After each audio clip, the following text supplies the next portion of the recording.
Yo, what's going on, y'all? I'm back with another video. All right.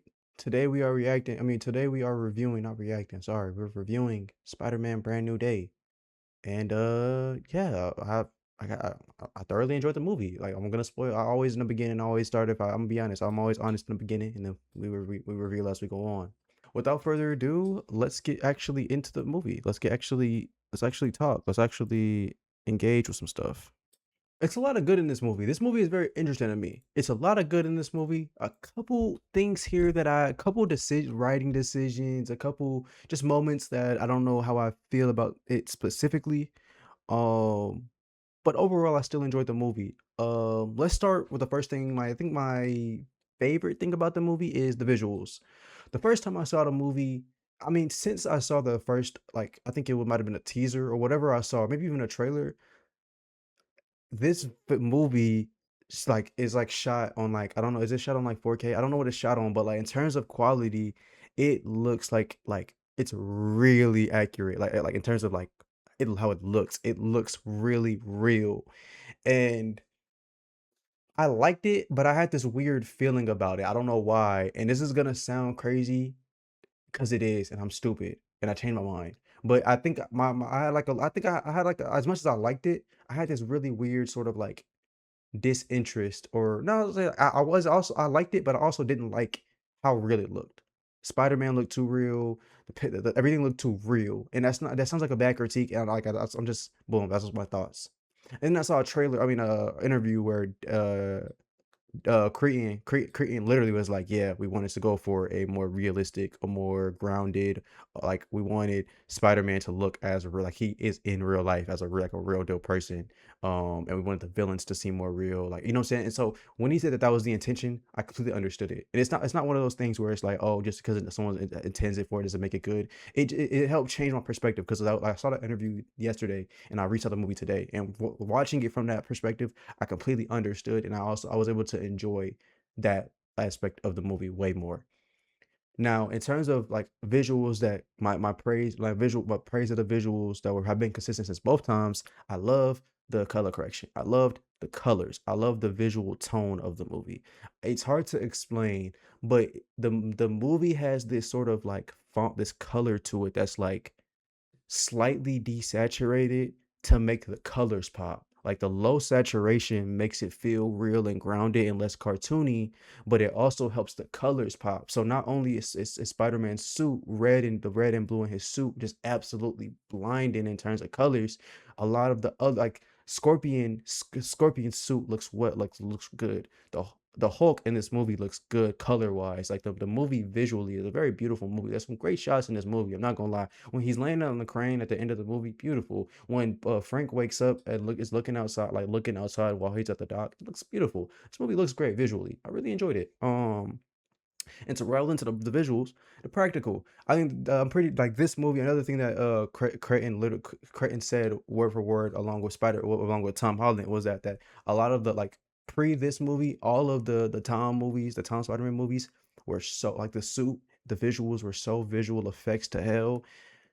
They wanted to absolutely counteract that, and so they went for an actual physical suit. They went for really prioritizing them, like a lot of scenes being as practical as they can, and while also adding visual effects slash CGI to help complement the practicalness, which is how you should go. And this movie absolutely work. It absolutely works. Like it improves the movie by 1,000%. You know what I'm saying? Because if you go back and watch the Tom trilogy, it's really hard to kind of enjoy like to see Spider-Man as a sort of like real person, which I get it, he's a superhero, but in terms of just like in terms of like being invested in Spider-Man's actions and invested in the physicality, invested in sort of like the hits and the moves and the backflips. If all of it looks like CGI slop, I can't really enjoy these cool moves. So in this movie, when you have Spider-Man doing these flying punches, these flying kicks, when he's getting to do his webs, when he's getting to do these backflips, when he's getting to get hit, it feels like he's actually getting hit. I fuck with it, bro. So I really enjoyed that decision to go more practical, to lean into more of that sort of grounded approach. The tone also adds into the visuals and the practical of it. I love the visual tone. I love the tone of the movie for the most part. This is a very serious movie with comedy layered in just enough to where it doesn't make the movie abysmally fucking depressing, but it doesn't fucking Taika Waititi itself up. You know what I'm saying? It doesn't Thor Love and Thunder itself up. You know what I'm saying? If you kind of get see where I'm going with it, right? I think that the tone worked really well. If I'm gonna be honest, like the first half of this movie is like, oh my god, it's like the highest fucking highs of all highs. It just, oh my god, it worked. Like it hits like that shit hits hard. I swear to God, twin. I swear to God. The second half was still good, but that first half, tone wise, chef's kiss. It was beautiful to see. I loved it. I loved it. I loved it a lot. The action sequences are great. I love it. I love the action sequences. I think that this might be my favorite in terms of fighting, in terms of actual fighting style. I think this might be my favorite out of all the Spider-Man. Like in terms of like movie for action, I think this might have my favorite Spider-Man action in it. There's just so many cool sequences from a film, from a visual perspective, where like the camera is following through as as like Spider-Man is like rotating through a hallway during a Hulk scene, or when Spider-Man is fighting the hand and he's swinging up. Like there's so many cool moments, or when Spider-Man's fighting the Hulk in the building, he wraps around the entire building. There's so many cool moments where it's just like the action, or the like the sort of just that's the action. The action is just so well done and so sort of immersive. I loved every single action scene out of this sequence. Even the fucking when he fought the scorpion for the first time, well, the second time, I think. Well, the first time, like the full first fight they had was great. I loved it. It was great. The writing, I think that the writing. Okay, so I have praise and I also have critiques about the writing, but we'll get into the critiques of it later. Let's get into the praise of the writing first. This story at its heart is real, like at its simplest form, chef's kiss. I love it. I love it. I love it. I love it. I love Peter's adjustment to isolation leading lead is what's leading to him sort of having his body accelerate a lot, like this maturation or this new phase of himself, of his Spider-Man. I loved it. I love the plot. It's just really comic booky. Well, it's more comic book movie than comic book, but really comic booky, which is a guy, there's a secret villain that can body hop and things like that. He's trying to protect his loved ones. There's a plot twist where the villain is actually more evil than the actual main villain. It's a really fun plot. It's a really fun, right, plot. You know what I'm saying? In terms of a plot, I enjoyed it. Um, I really liked the addition of Jean Grey is an interesting one, and I'll get into that a little bit later. But one thing, the decision to make Jean Grey young, I really like it. I really like it for a multitude of reasons. Almost every other iteration, minus X Men Evolution, shout out to X Men Evolution, minus X Men Evolution makes Jean Grey and the X Men really old or make them like full on adults. I think that like us having a young core of X-Men changes the dynamics going forward. So I'm really intrigued to see what we do with that. Obviously, I know for a fact Cyclops is gonna be around the same age. Bobby is gonna, or Iceman's gonna be around the same age. Maybe Nightcrawler's a little bit older. I know Wolverine. I know Storm's will be older. You know, we get a young Jubilee. We always get a young Jubilee though. But you know what I'm saying? I really like the decision to make her young Jean Grey. I think Sadie Sink. Let's wait. We can actually go into casting while I'm talking about Sadie Sink. The cast of this movie was great. Of course, you have the main ones. You have Ned. You have Zendaya. You have Tom. Then we get into Sadie Sink. Sadie Sink look like, I think she's going to be a great Jean Grey. I think that she's gonna be great. John Burton Hall does what he usually does on the Punisher. Nothing too crazy there. He just did really good. Did really good as the Punisher. Tremel Tillman. We're gonna save that one because I have something to say about that, and it's not a positive one. But it's not what you think. I absolutely and I absolutely love the decision for Spider-Man to create the what will soon be a mutant suppression technology. I think that is a great decision. If you're gonna have all these non-Spider-Man like strictly Spider-Man characters in it, like your X-Men, like your Hulk, like your Punisher, find a way to tie them in really well. And so for Peter to have to like go through some sort of mutation, go to someone who's dealing and is actively working, found a successful loophole to that mutation, and then for Peter to be to his young youthful ignorance to be the reason that now we have a device that is going to oppress the mutants for years and years to come is absolutely amazing because it makes sense. The nigga is smart enough to make it. The nigga got the sauce already from somebody else who was using it. And the nigga is dumb enough to not think about the implications of it because he's only thinking about himself because he's a young 20-year-old nigga, 22-year-old nigga trying to just get out of this spider puberty. I loved it. Great decision. Great decision. Great decision. I loved it. I loved it a lot actually. Um, I think the emotion of the movie, the emotions of the movie work really well. And what I mean is there's a couple scenes in this movie where you literally feel what the movie is trying to make you feel, which is like no shit. And what I mean is the first time like, we're following Peter, right? Peter's the main character. We're following Peter throughout this entire movie, and we're feeling his emotions. So at the first scene where he runs into MJ and Ned, and they're at the party, we're rooting for him. Okay, cool. Maybe he might be able to sauce MJ back. He might be able to sauce her back, just to find out he got another girl. And both times, I mean, MJ got a nigga. Both theaters I was in, when we see MJ kiss that random ass nigga, who is that nigga by the way, everybody niggas went, oh, like what? We felt that because it's like, damn, my nigga can't get a break. Yes, Spider-Man can't get a break. Let's keep going. I loved it. I love that. Or when Peter realizes that MJ isn't MJ and that it's actually Jean in her body. Nigga, both times the theater went, what the fuck? No, no, twin, no. Niggas was really hurting for my twin because you could feel it throughout the entire movie. This nigga's yearning for his girl just to find out and he finally gets a break because he's not no longer lonely. His girl want him back. He got the kiss just to find out that's not your girl. Nigga, I would kill myself. I'm not gonna lie. So yes, I loved it. I love that. I love that. I love and then of course when he gets sniped, me being like a movie nerd, I already knew he wasn't gonna die, no shit. But I still was like, oh shit, my nigga really got hit. Like Sadie Sink acted her ass off in that scene. Like yes, I love it. Beautiful.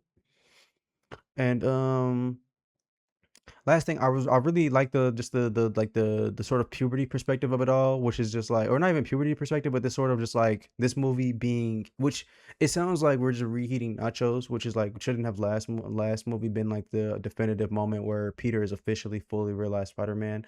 This movie kind of is like a sort of him going through the final sort of transformation before he becomes a fully fledged Spider-Man. Whether it was sort of self-acceptance, whether it was him understanding that he's not alone and that he can lead on people, whether it was him fully accepting himself as this like him fully accepting his powers and everything that comes with it, whether it is the good and the bad, whether it is the mood surges or the anger or whatever that is. It's like it's a part of me and I'm gonna use that to my potential. And like the final moment where he does this final sequence and he flies up in the air with the hand, takes him out. It's like that's like him leaving his cocoon and now he's officially fully realized as a superhero, Spider-Man. Yeah, I really liked it. Good job. Let's get into the bad. Okay. We a lot of praise for this movie, but I have a lot of critiques. Um, yeah, I still view the movie very like as highly, and like I rank it highly as a good movie and as a good Spider-Man movie, great Spider-Man movie either. But I have I for sure have some critiques. First things first, the writing at times was very iffy. There were a lot of my biggest gripe with this movie. I have a lot of them, and people might not even see this as a big gripe, but I do because it's like, damn, what could have been? The villain aspect of this movie really disappoints me. And a lot of people are gonna be like, "Oh, well, I thought it was no." Like, let me get in. Let me really talk real quick. I really feel like they underutilized Tremel Tillman as a villain. They underutilized the shit out of him. Oh my god! And my thing is, this isn't even some. Oh, I'm a super fan of somebody. I want them to have better roles. It was right fucking there. And what I mean is, okay, nigga, y'all already heard a little spoilers, so we're gonna keep going. Basically, what I mean is we start off the movie with Tremel Tillman's character being a bad guy. I mean, being a good guy. He's working with Spider-Man to hunt down Jean Grey, who's the villain. We catch her finally, find out, oh no, she's not the villain. She's just trying to save her sister. Tremel Tillman's the bad guy. It's a simple thing. I'm not like too angry at the concept. My problem is Tremel Tillman, like his character feels so fucking generic and not even like the idea of like a fake gotcha villain is like okay cool, that's like generic, you don't have to do too much with that. Or the idea of like a government governing body or a government yeah, a governing body being evil isn't new. It's generic. My problem is just that if Jean Grey isn't the villain, we need an actual villain. We need somebody to fight against. And so when you have Tremel Tillman, who is literally one of the best actors out. For my niggas who watch Severance, you niggas know this nigga Tremel Tillman is one of them ones. Oh God, he is one of them ones. This nigga's an actor's actor. This nigga can act his ass off. When you give him a script with no sort of, when you make him a villain with no backstory, no reasoning as to why he wants to, why he hates mutants, why he's okay with torturing two young children, young teenagers who just want to, who haven't done anything wrong. Jean Grey has done some shit wrong, yes, but you know what I mean. Torturing a woman just for the, not to hold her accountable for her wrongdoings, but just to get her powers, just to be evil. I cannot respect that when you have an actor just of his caliber. And it's like, at the end of the day, I'm not even asking for much. A simple monologue could have been enough just to give him some sort of motivations, right? Perfect example. Nigga, up until this point, Jean Grey unofficially has killed over like 200 people, and then like throughout the entire movie. Officially, she probably killed like 3 people, but unofficially, Jean Grey is a fucking body hopping sociopath. She's a psycho. Why the fuck is it? Why the fuck isn't there a moment where Tremel Tillman is the first mutant hater? We understand that in the Marvel universe, the mutants slash X-Men, well, X-Men slash mutants are hated by the public because of their the X of the mutant gene. It's the X gene. I forget. They're like, why isn't Tremel Tillman a victim of a mutant in the background? Like, you know what I'm saying? Retconning a mutant. You don't even have to retcon, but you can't. The nigga can't. Tremel Tillman can't be from fucking Idaho, and have a random fucking radioactive mutant have killed his family or something. Like, it doesn't. That sounds like generic, but it could have been anything. Is what I mean. You can make him basically a mutant racist. You can make him a evil, a scientist who literally is doing this because of for the fun of the game. You could make him a nigga with a god complex who doesn't believe that mutants should have these abilities because they're gods. You could make him a nigga who hates the, like, you know, I don't like the Avengers idea actually. You can hate him, like, basically hate her. There's so many ways to have added more layers to Tremel Tillman's character, and it's my biggest thing is that it's one thing, like, and what annoys me is there's other villains up until this point who had a true actual backstory, regardless of how much we liked it or not. In Homecoming, Liz's dad is poor and he needs money. He's been fucked over by the Avengers, or he's fucked over by specifically Tony. He needs money. He's doing this because he's desperate, right? In the second, in Far From Home, you have Mysterio, who's doing this just for clout, just for power. In No Way Home, you have the villains who just want to get back to their own world slash Green Goblin, who's an actual psychopath, right? There's so many ways to go about this. I just really don't understand why Tremel Tillman's villain character didn't get any sort of backstory, which is interesting because in all the other three, in terms of scale, them niggas had less systemic, less sort of like them niggas had grounded backstories, even though in terms of abilities they weren't that big. Tremel Tillman is a full-on governing, like a leader of a governing body. There's nothing in there you could have done, nothing, and it really bothers me because we're dealing with a great actor who can really shut shit down on an acting level. We could have had a great montage, nigga. Imagine if while Jean Grey is put in the glass in front of him, he starts talking about how like he's disgusted of her, or he hates her, or he's so obsessed with her abilities. He's like, when she fully like evolves, he's like mesmerized by the fact that Jean Grey has now evolved because he's that interested in studying as a scientist. Like, it just, I really just went on a 5 minute tangent because it really disappoints me how much they fumbled that. I really do feel a way about that. I'm not gonna lie to you. Yeah, let's get into more at the end of the day, like, I understand what it's all about. Like, Marvel is the capitalist Disney slash Marvel slash Sony are the capitalist corporations. So at a large scale, I obviously understand that these niggas are doing this for money. They take these small ideas and they have to make them bigger, and they have to connect them to other things because they want to be able to pivot to other things, right? But I'm still not gonna knock it just because I know what is going on. There's no reason for Yelena slash like Yelena to be in this fucking movie. All right, except to be able to pivot her over and Spider-Man over to Doomsday slash Secret Wars. No shit. But it just feels misplaced. Let's go through what the fuck Yelena let's go through exactly what Yelena did. First thing she did was comedic relief, sexualize him, and give him information about how it's a body hopper. Peter, you already fucking knew that. I'm sorry. I'm not gonna pretend like you didn't have a fucking idea about what the fuck was going on. Peter, all Peter had to do was actually go do an interview with any of them. Like, It's not like they're super mutants. They got put in some sort of holding cell, some sort of jail cell, anything. He could have called the wolf on the phone, and he could have had these interviews with each of them to find out what exactly happened with the body jumping. He didn't need to talk to her. And to add on to this point, he literally, the first encounter he has with Jean, she literally says to him, "I can't get in your head." And then Peter literally says out loud, "Wait, did you try to go through my mind?" And she says, "Yes, it didn't work." He already knew that she was some sort of telepath. He didn't need to go to Yelena to find out, to hear that, oh, she might be a ghost. Nigga, you know she's not a ghost. And the last moment when he calls her again, and she says, "Oh, I'm hacking into the database to find out what the the damage control files." Peter has full on Peter Thiel level mass surveillance technology in his apartment. You're telling me this nigga, the same nigga who coded that, by the way, can't hack into fucking the C damage control briefing files himself? And it's not that like, and the reason I say that is because we're taking away moments and like screen time that could have been used to help further the like actual like plot of Spider-Man. I mean, of the movie, and we're going to people we didn't need to go to. Peter is smart enough to have done that himself. I'm sorry.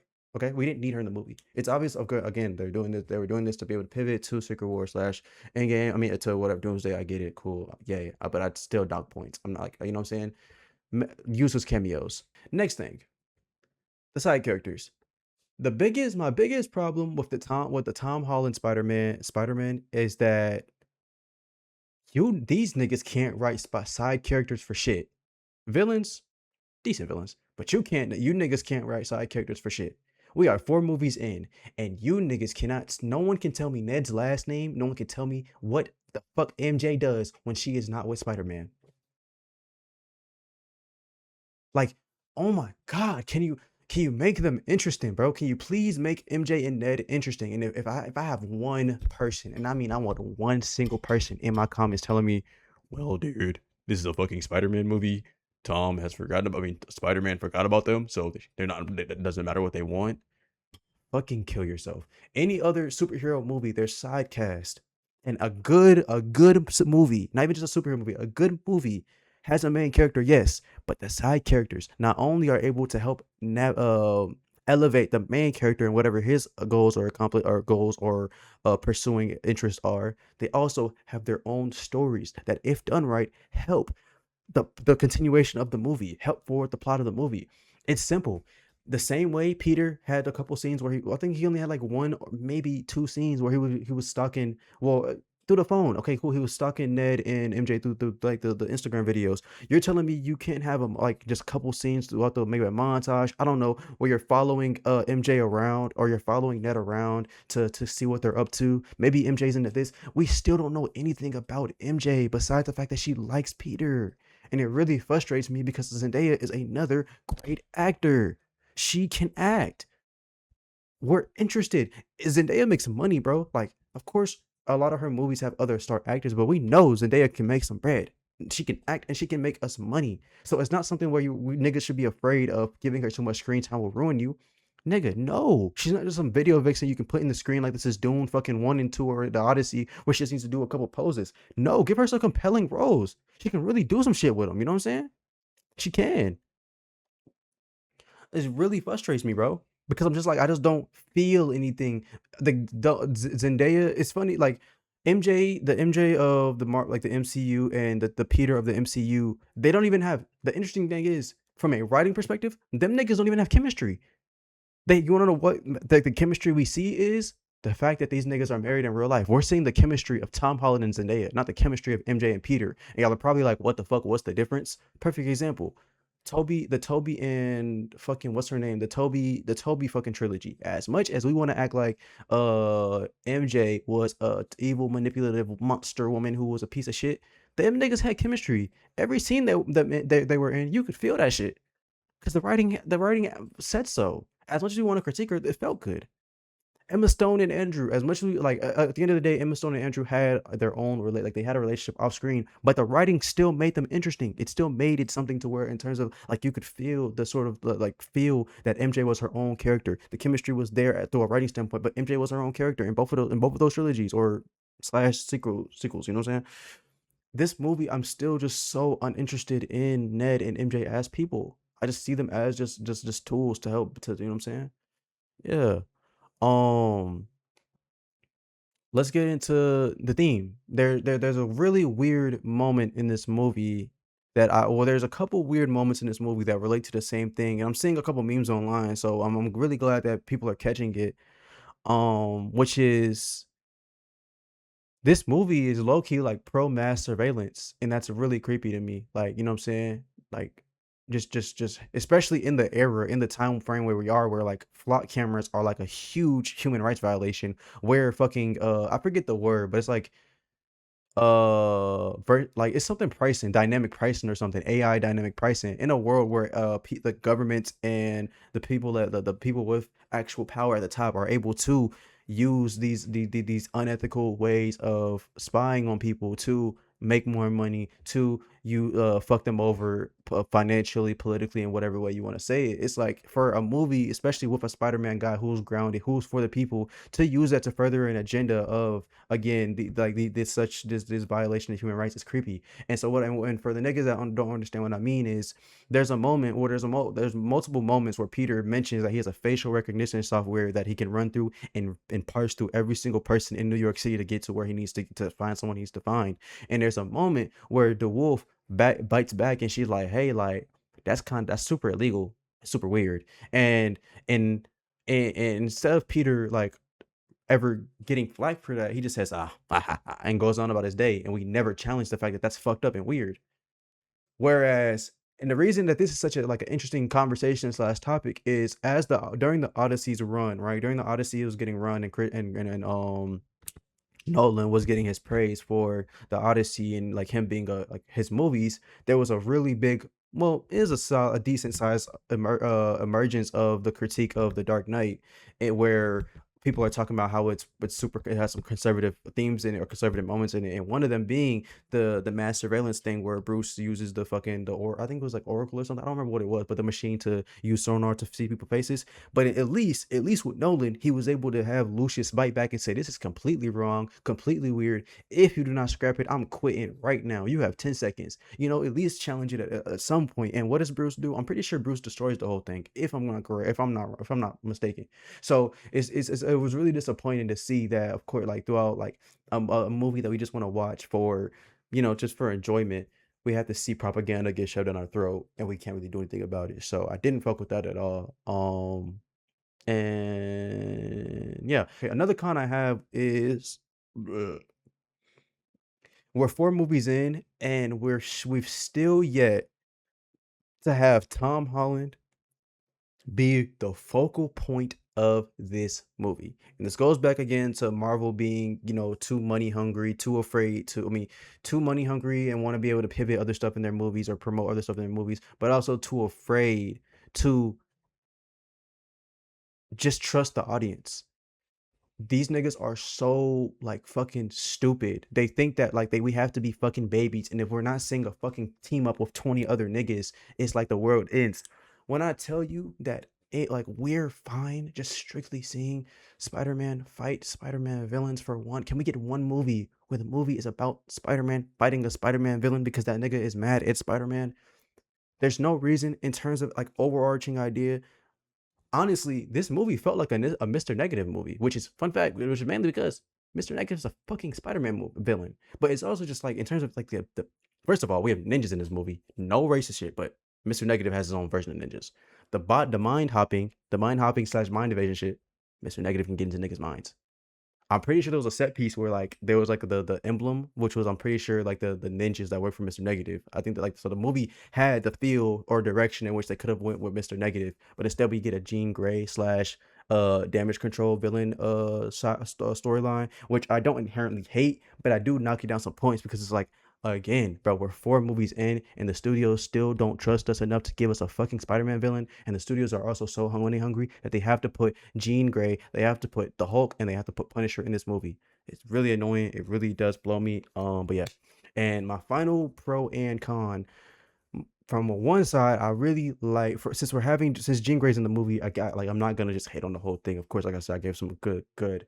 Another good thing I liked about the Jean Grey thing is making Jean Grey such a villain per se, or just making her go like and just nuke New York.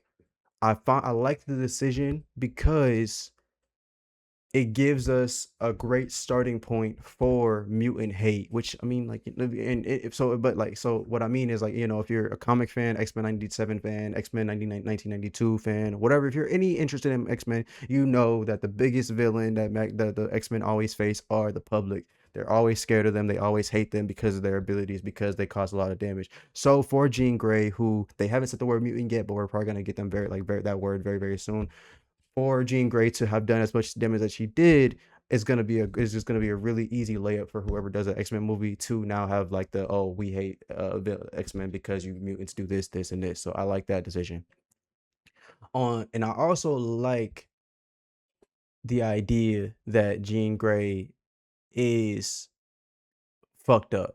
Like, and not and like, and what I mean is just like she's like her decisions. She's morally gray. Like, you know what I'm saying? We seen that she was like on some bullshit. She was tripping. You know what I'm saying? I like the decision on one hand. I like the decision to make her sort of, because like, you got to think this girl. We got to look at the nuance. Take is like, this girl had her sister kidnapped. She was disowned. She was lonely. She had no one to go to. I'm assuming before this, Jean has been interacting with the damage control for so long. She has no one to go to. It's like, from her perspective, you're not gonna be the average person isn't built for that type of trauma back to back to back. So of course they're gonna do some nut ass shit. They're gonna wild out. They're gonna do some evil villainous shit if pushed to it to get back to something they love on.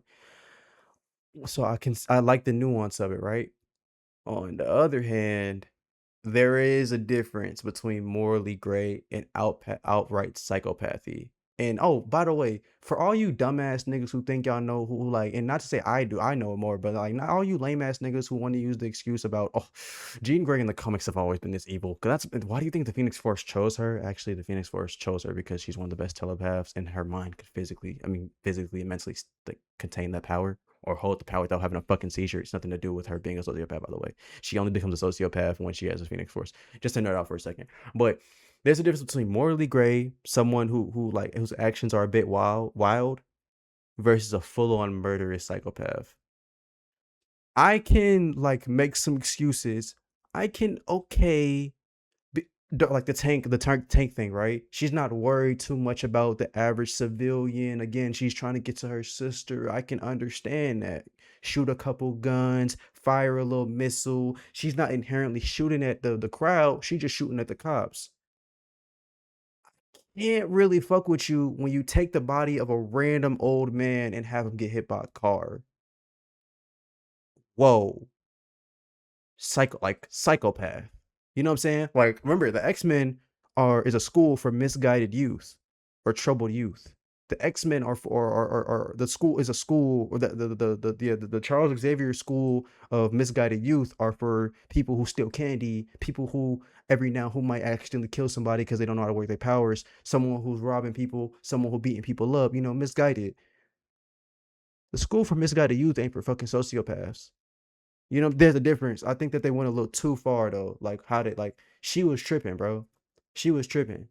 She was tripping, bro. That old man, a lot of niggas, oh well, no, that car was doing 60. The car was doing 60. The car was doing 60. I'm not gonna lie, the car was doing 60. That old man about 70. That nigga did not survive.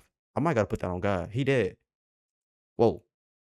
But I'm also like, you know what I'm saying? Like, so I, I have my pros and cons with the Jean Grey characterization. But overall, I liked Sadie Sink's portrayal. I liked a couple, you know what I'm saying? It was a very interesting yeah, decision. Okay. At this point, like, I'm okay with a little change or two. And what I mean is, okay, cool. Uncle Ben is dead. He's already died. We don't want to keep seeing that. Niggas ain't even gonna mention him. He don't exist in this universe. Weird. But okay, I can sit there. If we're 4 movies in and a director hasn't outright out of his mouth said that we're like, this is a completely different reimagining of Spider-Man, or this is intentional, I'm gonna flag it every movie until we get it. What's going on with Harry Osborn and Gwen Stacy? What's going on, bro? Like, it's really frying me, because when I heard that this movie was gonna take place during college, I was like, okay, cool. This is a great setup, because at the end of the day, boom, in the comics, Peter meets Harry and MJ around college time. Okay, cool. I mean, Harry and Gwen around college time. Okay, at the end of No Way Home, Peter lost his people. Maybe this movie's about him grappling with being lonely. He meets some new friends. Throughout the movie, we get the little fake off of them remembering. Okay, they don't remember. Cool. The end of the movie, they've reunited. They're not. Everyone's not besties, but they're reunited. Ned remembers. Then MJ might remember. So unless these niggas do a 180 and they decide to like just push them to the side, because this ending is open ended enough to where it could be either Peter is officially back kicking it with his friends and a lover, even though they may not fully remember him, or it's like okay, he's just accepted that they like I'm gonna move on now. Like they're safe, they remember who I am. I know that if anything ever gets that bad, I can move on. And now this is where he meets Gwen and Harry. It's like smooth. But like, can like what the fuck? Like, What's going to it? This is weird. Like, again, I get it. Like, this is MJ that being Michelle and not Mary. It's like okay, like this is a different reimagining. But can we at least talk about it? Can we talk about it? Can we have a dialogue? This shit confusing me. I'm not gonna lie, it's confusing me. It really is confusing me. It's confusing me. I don't know how to feel. I don't know how to feel. I don't know how to feel. But yeah. I know I have a different shirt. I'm not gonna lie. I'm literally mid edit, and I just had another thought that I have to like. I'm sorry. I hope I don't have more critiques than I have praise of this movie because I really actually do like this movie a lot. I don't know. It's just like a lot of critiques come to mind because there's a lot of things I just think about more. Why does Peter not have a job? And it's like I keep seeing people on the internet or like people defending that choice to not show Peter struggling, not show Peter's financial hardships, not show Peter like not have like fumbling up at a job. And they're coming up with, oh, he's probably a gig worker. Oh, he doesn't have a social security number. Oh, he doesn't have this. He doesn't have this. It's like it's one thing for the writer to not show you something because they want it to be open-ended for a reason. It's another thing when you guys are doing the work for them. You're making it easier for them. This sort of problem reminds me of like House of the Dragons. And it's like you guys are filling in blanks that we shouldn't have blanks for.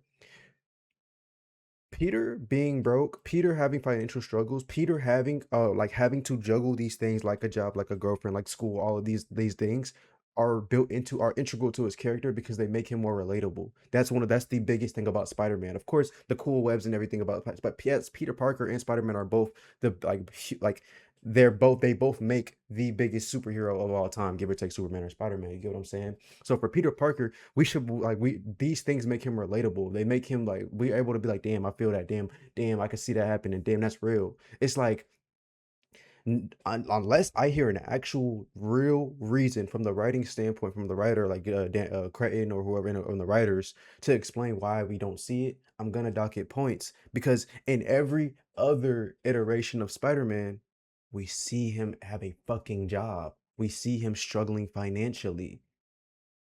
We don't. Spectacular Spider-Man works at Daily Bugle. What's the first? Toby Maguire Spider-Man. He works at the pizza place, and then he works at the Daily Bugle. Amazing Spider-Man 2. He is what does he do? Correction. Andrew actually doesn't have a job, but Andrew is in high, like he has his Aunt May, and I'm like he has Aunt May covering him. He's not a fully fledged adult living on his own. He stays with Aunt May. So it's like that takes a huge burden off, you know what I'm saying? So for him, I'll give the excuse for Andrew specifically because in universe it makes sense. It shows like okay, he doesn't need consistent funds because first of all, he's able to use the technology from his parents that's stuck in the warehouse. He's also able to use the technology from school and he has technology lying around in his house. So and then he stays with Aunt May, so he doesn't have to pay rent. Peter has no one. He has no access to any true technology. Where's he getting the money from? In the 90s TV show, he works at the Daily Bugle. It's like, bro, this like the job, the Daily Bugle, J. Jonah Jameson, these things actually matter to Spider-Man, to the character of Spider-Man, the lore of Spider-Man, and it also just helps us be immersed in the character of Spider-Man. Uh, in terms of like being immersed in the story, I was really immersed in the emotion of Peter when it came to MJ and missing his friends and the loneliness. I didn't buy him being poor. I didn't buy him struggling financially. Yeah, they gave us the line, "Oh, well, he's staying in a weak ass place of like a weak ass rooftop for storage." So it's free. Everyone's talking about, oh, he's a backhand deal. Is it free? Is he stealing money? Is he secretly stealing money during like bank robberies, which I don't hate, but like just show me I have a job. It's been 4 years. Think about it. For 4 years, it's been 4 years since high school. There's this nigga has to be doing something for money, and it's like I want to see it. I want to see it. I want to see it. There's no reason anyone can counter me to say like why that doesn't make sense. Like why that's such a big ask. Because again, up until this iteration, almost every other iteration of Spider-Man shows him having a fucking job.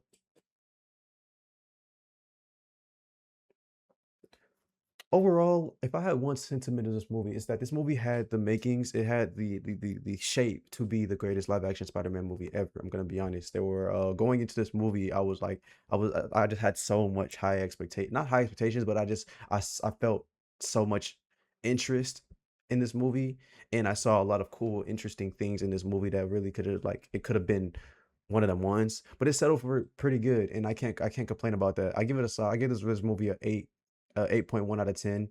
Um, I really enjoyed this movie. I have a lot of critiques, as you can see, but overall, I left the movie. That's the biggest thing I can say is I left this movie. I left the theater being happy I saw Spider-Man, being happy to see Spider-Man. I was like, oh, this is a Spider-Man movie. Are there some things that could have been done differently? Absolutely. There's a lot of there's some flaws in this movie for sure. But I still have a positive outlook on this movie. I'm still gonna praise this movie like whenever I talk to somebody about the movie. It's just me giving my full official review and thoughts on the movie. I'm gonna give out the critiques I've been thinking about these last couple of days. But yeah, other than that, I'm really appreciative of y'all that stayed. If you guys stayed through the whole review, if not, that's fine. But that's it. Y'all have a good day. Later.